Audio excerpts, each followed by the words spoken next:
Mom trip. Walang ba tumbler? Hindi, dildo. Dildo.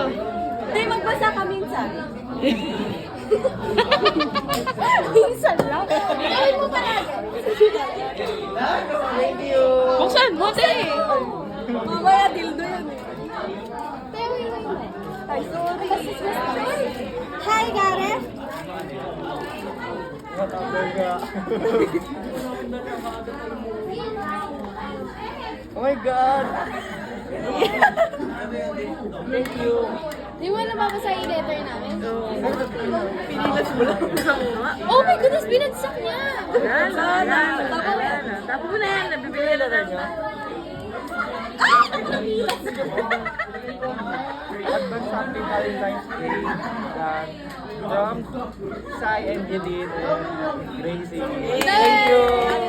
Walang kakal pa natin si Ka. Happy ka? Nilinis ko na yan. Happy ka? Lagyan mo na lang ng yelo. Ng yelo tsaka tubig. Hindi na yung tatapon sa Para di nababasa yung gamit mo. Para yung